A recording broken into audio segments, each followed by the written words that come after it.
এই গরমে আমি টক ছাড়া কিছুই খেতে পারছি না। যদিও বাড়িতে অনেক কাজ, তারপরেও আমার টক খাইতেই হবে, কারণ আমি মনে হয় টকের উপরেই বেঁচে আছি।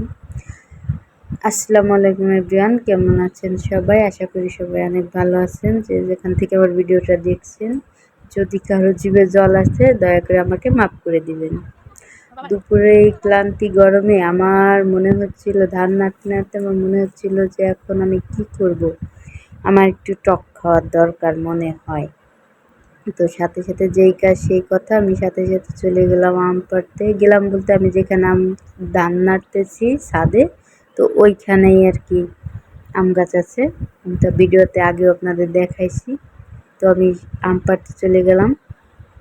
আমগুলো পেড়ে তারপর আমি আমের সুন্দর একটা রেসিপি করে মাখাবো।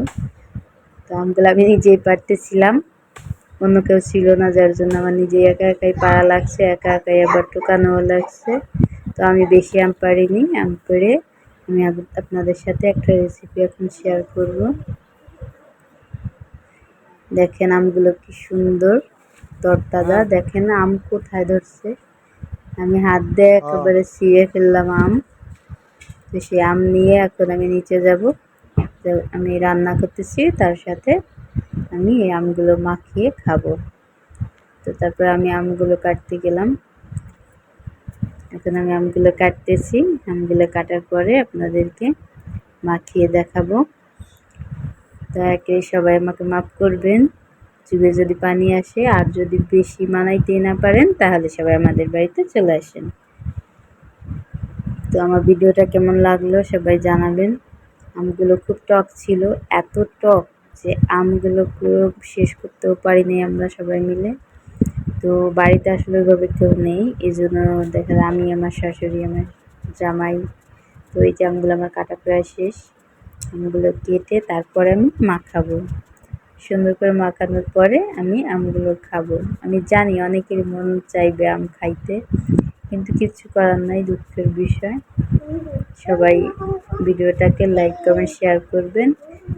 যে ইউটিউব থেকে দেখছেন তারা সাবস্ক্রাইব করবেন, আর যারা ফেসবুক থেকে দেখছেন তারা লাইক কমেন্ট শেয়ার করবেন, ফলো করবেন।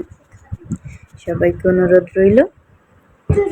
তো আমার দেখতে থাকুন। এখন আমি শুকনো মরিচ দিয়ে কটকটা ঝাল দিয়ে আমগুলোকে মাখাচ্ছি। আমার মনে হয় বলা ভয়েসটা দেওয়ার সময় আমার জিভে জল এসে যাচ্ছিল।